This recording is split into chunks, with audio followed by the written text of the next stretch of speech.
요한복음 20장 19절로 22절입니다. 요한복음 20장 19절로 22절입니다. 제가 한 절 읽고 여러분 한 절 읽겠습니다. 이날 곧 안식 후 첫날 저녁 때에 제자들이 유대인들을 두려워하여 모인 곳에 문들을 닫았더니 예수께서 오사 가운데 서서 이르시되 너희에게 평강이 있을지어다. 이 말씀을 하시고 손과 옆구리를 보이시니 제자들이 주를 보고 기뻐하더라. 예수께서 또 이르시되 너희에게 평강이 있을지어다. 아버지께서 나를 보내신 것 같이 나도 너희를 보내노라. 이 말씀을 하시고 그들을 향하사 숨을 내쉬며 이르시되 성령을 받으라. 아멘. 오늘 설교는 부활이 현실이 되기 위해라고 하는 말씀으로 설교를 하겠습니다. 지난주 부활절 지났는데 또 부활 얘기네 이렇게 생각하실 수 있는데요. 저는 부활절 설교를 한 번 더 하고 싶습니다. 연례 행사처럼 부활절을 맞이해서 부활절 설교도 하고 부활절 예배를 드리는데 마음의 안타까움이 좀 있어요. 부활절 설교를 이어서 함으로 인하여 이 부활이 더구나 지난주에 우리는 전도자들을 대상으로 고도자들을 대상으로 설교를 했기 때문에 많은 얘기를 하지 못했습니다. 해서 부활이 현실이 되는 삶, 그 삶을 예수 그리스도가 부활하시고 난 다음에 하셨던 일들을 통해서 우리가 함께 주목하기를 원합니다. 여러분, 지난주에 제가 부활은 정말 기쁨의 소식이다 이렇게 말씀드렸습니다. 20절을 보니까 정말 제자들이 주를 보고 기뻐하였더라 이렇게 기록되어 있어요. 그런데 사실 19절과 20절 사이 단 한 절 사이지만 처음에 제자들이 갑자기 나타나신 부활하신 주를 보고 기뻤다 이렇게 상상하기는 좀 어렵습니다. 여러분, 사람들은요 자신들이 생각하는 것, 예상할 수 있는 것이 아닌 것들, 더군다나 정말 불가사의한 일들, 있을 수 없는 일들, 조금은 두렵기도 한 일들이 갑자기 눈앞에 나타났을 때 그렇게 반가워할 수 없습니다. 깜짝 놀라면 놀랐지 기뻐하지는 못해요. 더군다나 제자들은 여러분들 다 아다시피 예수님을 전부 다 버렸습니다. 그렇죠? 뿔뿔이 흩어졌어요. 아주 철저하게 버렸습니다. 그 좌절과 실패가 마음 한켠에 마치 깊은 상처처럼 남아 있었을 거예요. 그런데 그리스도 예수가 부활하셨어요. 자신들의 불편했던 과거, 불편했던 상처가 다시 생각났을 겁니다. 그러니까 이 19절에서 사실은 아주 우리는 간단하게 같이 이어서 생각하지만 요한이 강조하고 있는 것처럼 두려워 떨고 있을 때 문을 잠그고 있는데 노크도 없이 공간을 초월해서 갑자기 만나가 한 중앙에 서서 예수님이 나타나셨다? 기뻐할 일은 아니었을 겁니다. 깜짝 놀랬거나 아니면 이게 우리가 꿈꾸고 있나? 이거 환상인가? 아마 이런 패닉 상태에 빠져 있었을 거예요. 그런데 그런 그들을 향해서 예수님께서 세 가지 말과 행동을 하십니다. 오늘 우리 본문에 보면 이 말과 행동을 통해서 그들이 정말 기쁨을 느꼈고요. 그리고 우리들이 사도행전을 통해서 보면 알겠지만 정말 세상이 지지 않는 용기와 그리고 능력을 소유한 자들로 거듭났습니다. 오늘 저희들도 이 세 가지 행동에 주목해 볼 텐데 부디 우리들에게도 예수님의 부활이 기쁨으로 그리고 우리의 삶 속에서 용기와 능력으로 나타나기를 소원합니다. 아멘. 먼저 19절 후반절 그리고 21절 전반절에 나와 있는 것처럼 평강이 있을지어다, 평강이 있을지어다 라고 예수님이 말씀하십니다. 이 평강에 대해서 우리 한번 생각해 봅시다. 예수님이 부활하자마자 제자들을 만나서 처음 하신 말씀이 평강이 있을지어다예요. 이 평강은 그리스어로 에이레네라는 단어인데 사실은 히브리어 우리가 익숙하게 알고 있는 샬롬 그 말입니다. 샬롬, 평화, 축복, 평강, 평안 이런 뜻의 히브리인들한테는 그냥 밥 먹었어? 아니면 안녕하세요? 이런 인사말이에요. 인사말. 그냥 평범하게 일상생활에서 우리들이 만나면 샬롬 하고 인사하는 거죠. 그런데 예수님이 제자들을 만나서 샬롬 인사를 하신 건 아니에요. 이 샬롬이라는 평범한 에이레네라고 하는 평범한 인사말은 그리스도의 입에서 나올 때는 그 평범한 인사말을 초월합니다. 아주 특별한 의미와 강력한 능력을 지녀요. 우리가 요한복음 14장 27절 우리 함께 읽어볼까요? 시작. 평안을 너희에게 끼치노니 곧 나의 평안을 너희에게 주노라. 내가 너희에게 주는 것은 세상이 주는 것과 같지 아니하니라. 너희는 마음에 근심하지 말고 두려워하지도 말라. 아멘. 여기서 이 평안이 에이레네입니다.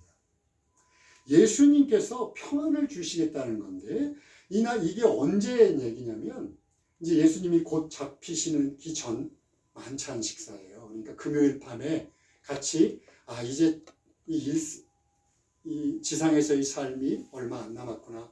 이제 내가 떠나면 제자들이 어떤 상태에 빠질 건데 그걸 미리 아시고 불쌍히 여기는 마음으로 제자들을 향해서 하신 위로, 격려, 그리고 능력을 주기 위한 말씀이었습니다.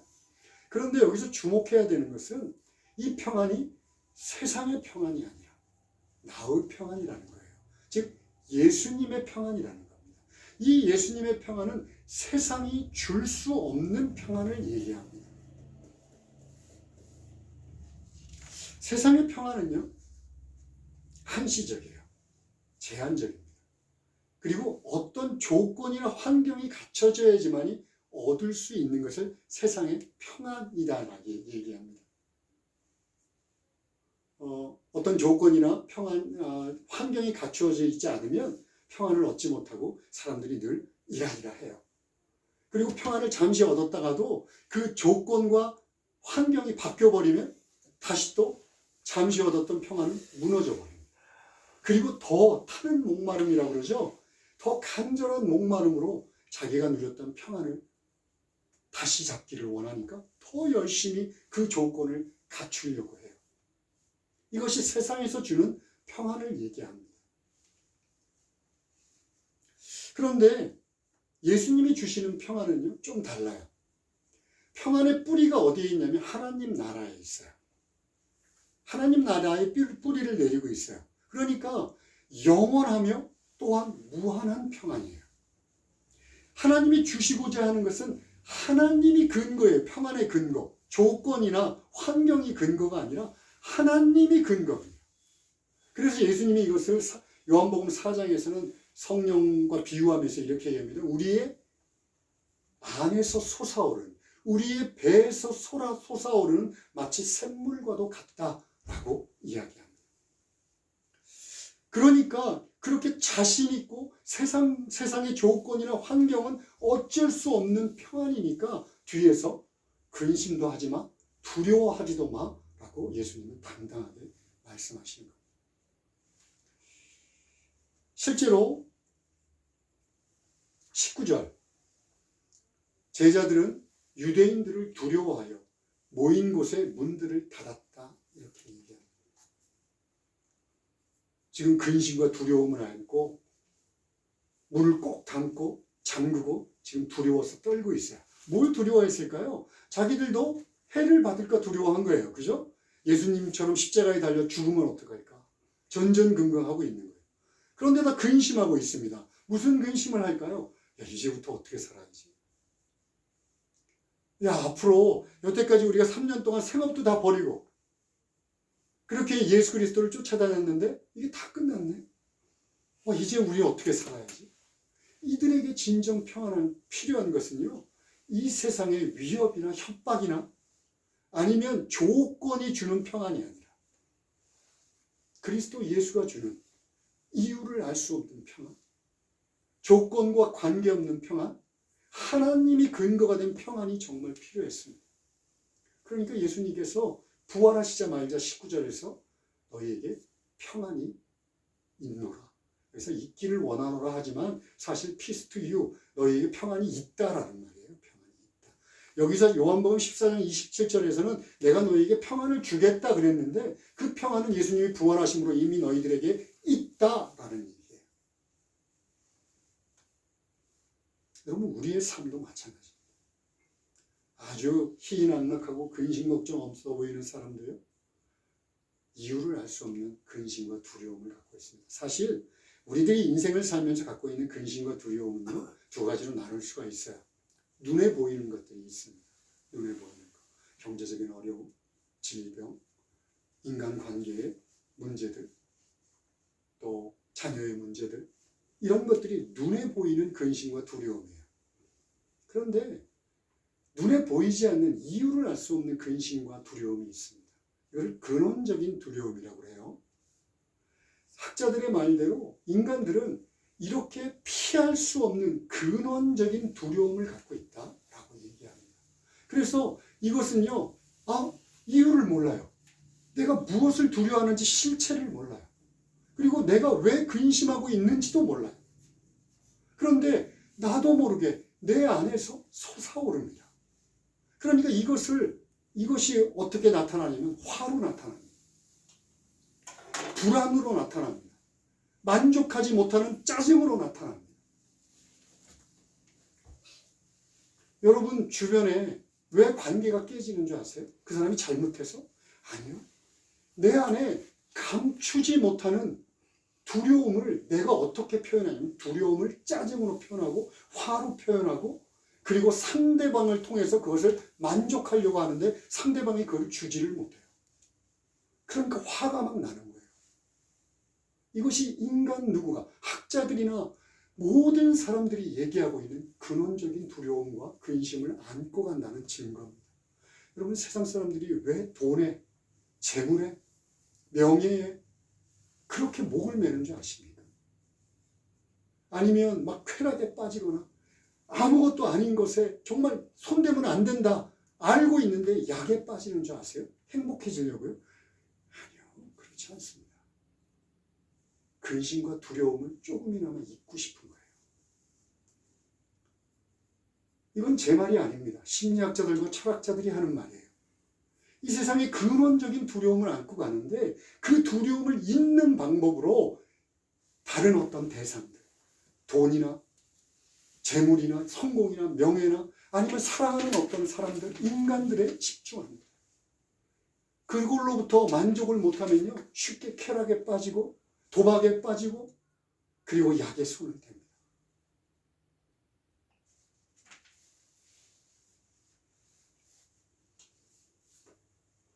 그런데 우리가 다 인정하잖아요. 이것들은 오래가지 못합니다. 금방 무너지고 허무가 찾아옵니다. 실망만 찾아옵니다. 그리고 그것이 없어지고 난 다음에 더욱더 큰 갈증으로 힘들어합니다. 그러니까 우리들한테도 이유가 없는, 조건이 없는, 환경을 초월한 예수님의 평안이 필요합니다. 그런데 아까 제가 말씀드렸잖아요. 내가 부활한 예수를 믿었어? 그러면 이 평안은 peace to you. 너에게 있어. 너에게 있다는 거예요. 여러분이 예수를 믿었습니까? 그러면 여러분들은 예수 그리스도의 평안, 하나님 나라의 뿌리를 내린 평안이 너희들에게 있다라고 예수님은 얘기합니다. 그런데 불행히도 이 평안은요, 내가 문을 잠그고 방 안에 움츠리고 있는 한 절대로 나의 것이 되지 못합니다.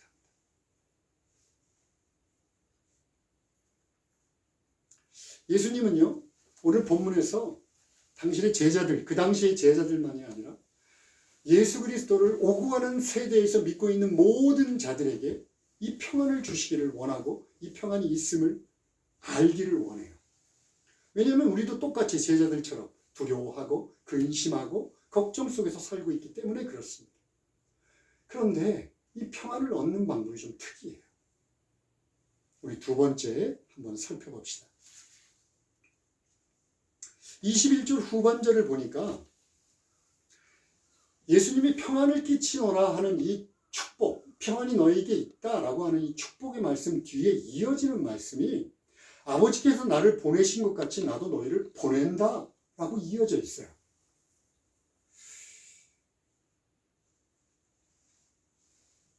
어디로 보낸다는 얘기일까요? 뭐 말할 필요도 없어요. 이 세상입니다. 그죠? 이 세상. 그럼 왜 보낼까요? 왜? 그러면 이제 제가 왜 보낼까요? 그러면 여러분들 생각이 딱 떠오르는 것이 있어요. 전도하라고. 또 전도하라는 말인가 보다. 알았어.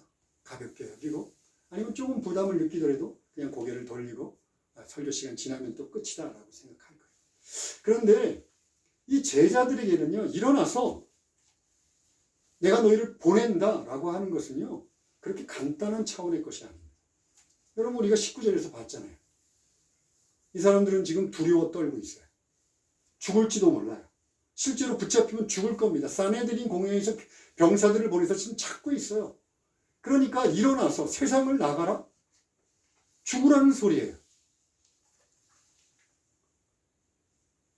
그런 그들에게 왜 내보내는 걸까요?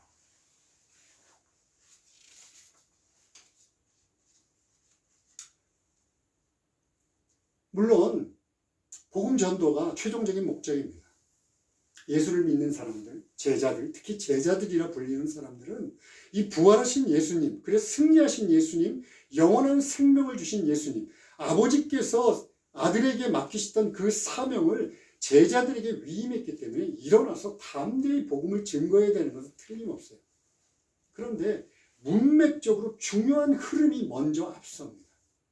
그게 뭐냐면, 여러분, 도망하고 다니는 사람들, 세상이 두려워서 벌벌 떨고 있는 사람들에게 평안이 있습니까?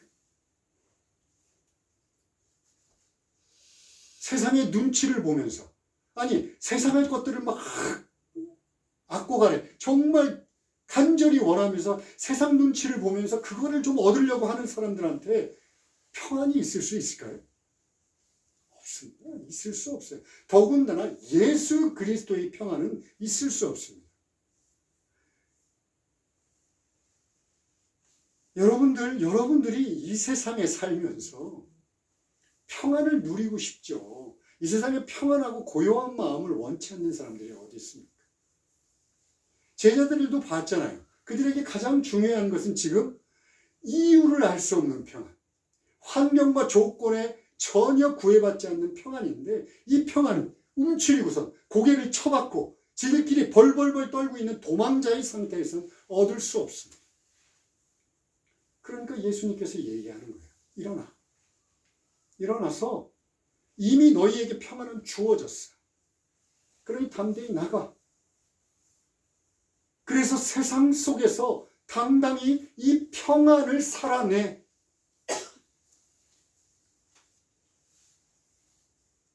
언제까지 숨어 있을 거야? 언제까지 세상 사람들과 구별된 자라고 생각하면서 꽁꽁꽁 틀어박혀서 우리들끼리만 있을 거야? 있을 수 없어. 일어나. 나가서 세상 사람 속에서 평안한 삶을 살아내. 그때 이 평안이 정말 너에게 있다는 것을 알게 될 거야 라는 말입니다. 이게 먼저입니다. 여러분, 예수 그리스도가 부활하시자마자 제자들을 향해서 가장 먼저 말씀하셨던 것이 평안입니다. 그리고 일어나 내가 너희를 하나님 아버지께서 나를 보낸 것처럼 내가 너희를 보낸다라고 얘기할 때 가장 먼저 앞서는 것은 세상에 나아가 이 평안한 삶을 살아내라 라는 이야기입니다. 그러고 난 다음에 그들은 증인이 되는 거예요. 증인이 되기 위해서 벌벌벌 떠면서 나가가지고 숨어서 그저 입 밖에 한두 마디 내고 그렇게 증인된 삶이 먼저가 아니라 그리스도인으로 살아가는 것, 하나님이 주신 평안, 평강의 삶을 살아가는 것, 이것이 먼저라는 얘기입니다. 우리도 평안을 너무 사모하지 않습니까? 여러분, 흔들리지 않는, 요동치 않는 마음을 원치 않는 사람이 있나요? 늘 나는 요동치고 불안한 마음 속에 살고 싶어. 그런 분 계십니까? 없습니다. 누구나가 오늘도 아침에 일어나서도 지금까지 얼마나 마음이 뒤집어 엎어졌었던 거예요? 없나요? 아마 한두 번은 있었을 겁니다. 그런데 예수님이 주시는 평안을 얻기 위해서는 두 가지 중요하게 우리가 주의하지 않으면 안 됩니다. 첫 번째는 아까도 얘기했지만 세상을 두려워하거나 겁먹고 있거나 세상의 것들을 정말 얻는 것이 전부인 것처럼 안달복달하며 사는 한 예수님이 주시는 평안을 누리며 살 수 있는 방법은 없어요. 아까 얘기했던 세상이 주는 평안은 얻을 거예요. 제한적이고 또 금방 없어질지도 모르고. 더 중요한 것은 우리를 파멸로 이끌어가는 욕망이나 욕심을 자기가 평안하다라고 착각하며 살 수 있다는 거예요. 두려워하고 겁먹고 세상에서 세상 눈치를 보면서 세상이 전부인 것처럼 살아갈 때 우리들이 얻는 평안은요, 세상의 평안 아니면 착각입니다. 두 번째, 이 평안과 쉽다를 착각하면 안 됩니다. 아니면 평안과 게으름을 착각해서도 안 됩니다. 세상 사람들은요, 특히 교회 다니는 사람들, 평안을 얻는 것을 너무 쉽게 생각해요. 그래 놓고 아유 포기해, 아유 됐어, 아유 됐어. 포기하는 것을 평안을 얻었다고 생각해요. 여러분, 포기하고 나는 이제 평안해, 그것은요 자기 위로 자기 속임수에 그치지 않습니다. 그것은 평안을 얻은 게 아니에요. 또 나는 예수 믿으니까 성령이 다 알아서 해줄 거야, 평안 준다며, 내 거라며, 아무것도 안 하고 손 놓고선 멍하니 있고 그저 문 꼭꼭 닫고선 그 자리에 주저앉아 있으면서 평안이 내 거가 되기를 원한다는 이 게으름을 자신의 평안으로 착각하는 경우도 너무 많습니다. 그렇지 않습니다, 여러분. 평안은 오늘 예수님이 제자들에게 하신 말씀처럼 우리도 우리의 게으름의 자리, 착각의 자리, 세상의 욕심의 자리에서 벌떡 일어나서 세상으로 나아가 순간순간을 치열하게 하나님의 말씀을 의지하며 살아야 합니다. 그때 이미 너희 것이야 라고 했던 그 평안이 내 거라는 걸 알 수 있어요. 알 수 있습니다. 세상 욕심에 막 이리저리 뒤흔들리면서 여기 가서 뭐 매달리고 저기 가서 매달리면서, 아니면 우리가 얘기하는 빌립보서 4장, 죄송합니다.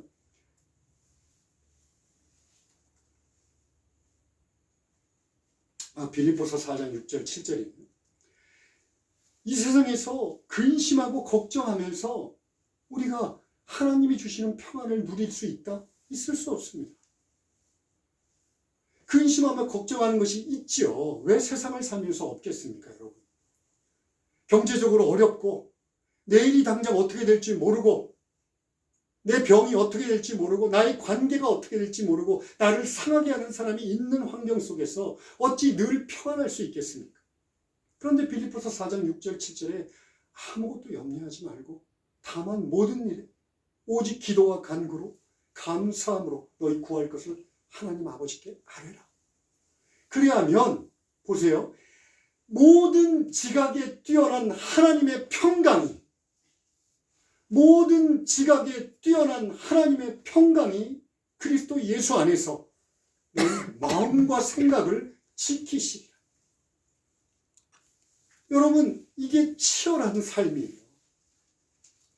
다 포기하고 아무것도 안 하고 얻어지는 게 평강이 아니고, 내 눈앞에 보이는 것은 근심이고 걱정이고 두려움일지 모르지만 그 근심하는 것을 바라보면서 그 너머에 계신 하나님을 향하여 아무것도 염려하지 말고 오직 기도와 간구로 감사함으로 너희 구하는 것을 하나님께 아뢰라.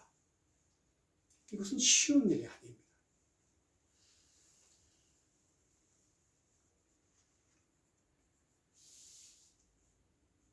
그러니까 오늘 평안을 너희에게 있기를 원한다가 아니라 평안이 너희에게 있다, 그리고 난 다음에 너희를 보낸다라고 하는 이 문맥적인 흐름은요, 우리들에게도 동일합니다. 하나님의 평안이 내게 있다는 것을 알아요. 하나님이 주셨다고 그랬으니까 깨달아야 합니다. 그런데 이것을 얻을 수 있는 방법은요, 교회에 와서 아니요. 세상에서 얻는 겁니다. 세상에서. 우리를 복잡하게, 물론 요즘 교회도 세상과 비슷해서 우리들의 마음을 막 뒤집어 놓죠. 그렇지만 세상에서 얻어요. 육신의 소욕을 막 따르면서, 갈라디아서 5장 27절의 말씀처럼 육신의 소욕을 막 따르면서 얻을 수 있는 방법은 없어요.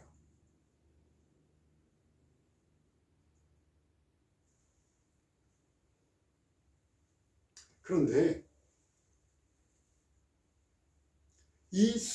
아까 얘기했던 평강이 나의 삶이 되는 것.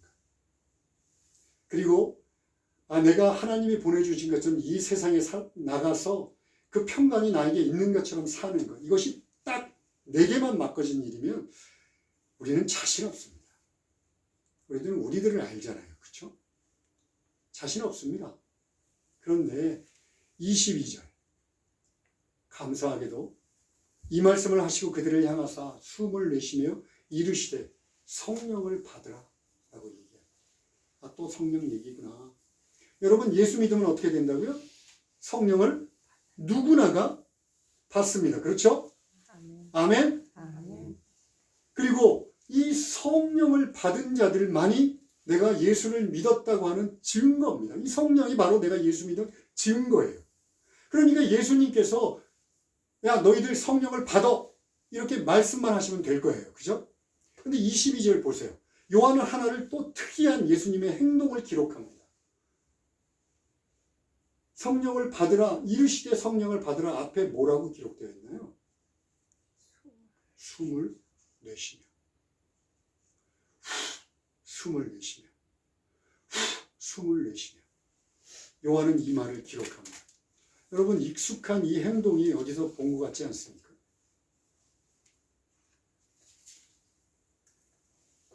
창세기 2장 7절에 한번 읽어볼까요? 같이 읽겠습니다. 시작. 여호와 하나님이 땅의 흙으로 사람을 지으시고 생기를 그 코에 불어넣으시니 사람이 생명이 되니라. 생기를 그 코에 불어넣으시니, 이 말이에요. 이 말. 여러분, 우리는 하도 들어서 성령 받는다, 성령 충만하다, 거기에 대해서 무뎌집니다. 정말 답답합니다.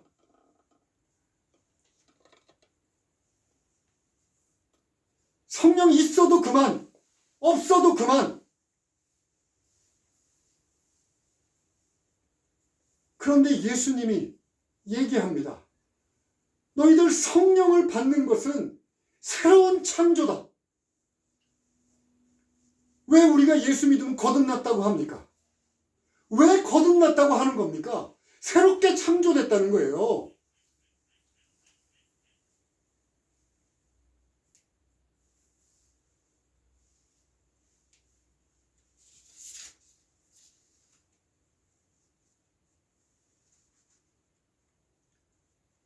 최초의 아담을 창조하실 때 하나님께서 그들에게 생기를 불어넣으셨습니다.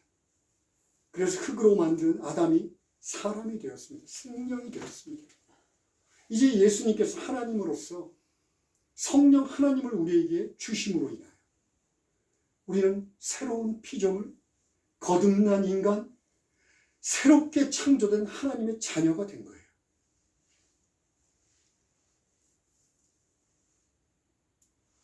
여러분, 이 성령이 없이는 부활하신 예수님이 우리에게 전해주는 두 가지, 평안한 삶을 사는 것, 그리고 보내심을 받은 자처럼 증인으로 사는 것, 불가능합니다.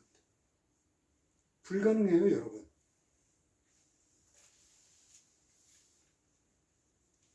그런데 제가 자주 말씀드리지만 성령은요, 귀신이 아닙니다. 성령은 악령이 아니에요. 우리를 막 강제적으로 지배해가지고 우리들의 의지, 우리들의 생각, 우리들의 감정을 무시하고 우리를 막 끌어다가 여기다가 놓고 저기다가 놓고 그러면서 자신의 뜻을 이루시는 분이 아닙니다. 여러분, 주목해서 들으세요. 나는 왜 성령을 받은 것 같지 않지? 나는 왜 성령이 없는 것 같지? 성령은 인격적인 분이시기 때문에 그렇습니다. 여러분, 인격이라는 게 뭡니까? 사람과 사람이 만나 서로를 사랑하는 관계를 인격적인 관계라고 얘기해요. 나는 성령을 무시하는데, 성령 있어도 그만 없어도 그만, 나의 기적만 행해주면 좋고 내게 능력을 주면 좋지만 굳이 성령과 동행하며 살 필요 있나? 여러분, 그러면요 성령은 침묵합니다. 그러면 여러분들은 지금 제가 여태까지 설교했던 거 한 번도 자신의 삶 속에서 경험할 수가 없습니다. 왜? 성령으로 거듭난 사람만이 경험할 수 있는 거니까.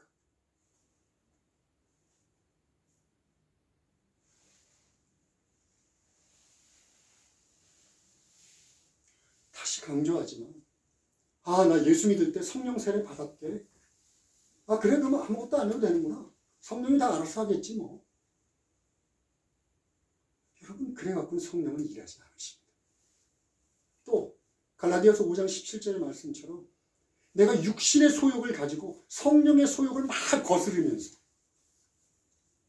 내 마음대로 살고 싶으면서 성령이 하라는 말을 하나도 듣지 않으면서 성령님 나를 다스려 주십시오. 있을 수 없습니다.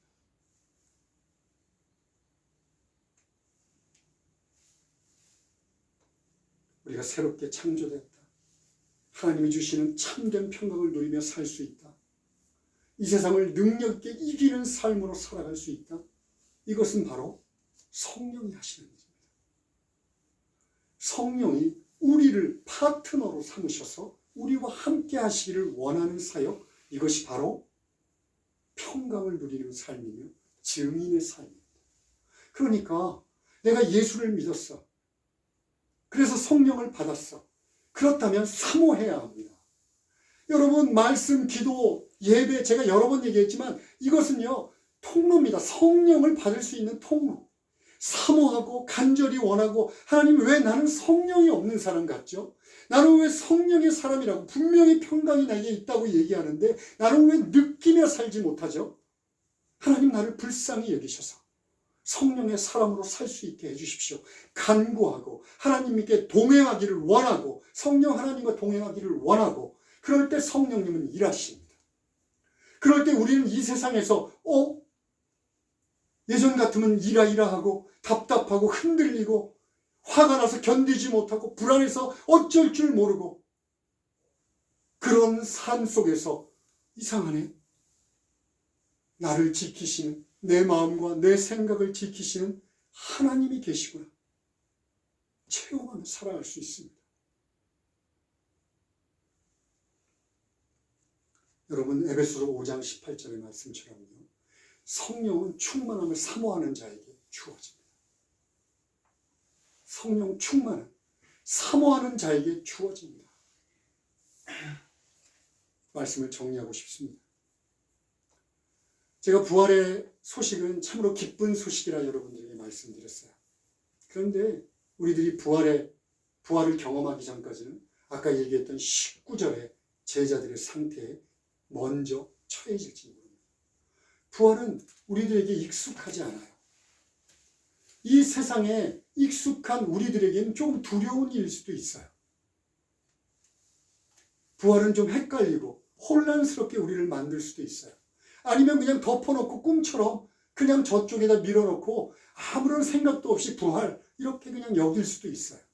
그런데 이 부활이 정말 내 삶에서 기쁨의 소식, 능력의 소식, 그것으로 변하기 위해서는 성령이 내 안에서 일해야 합니다.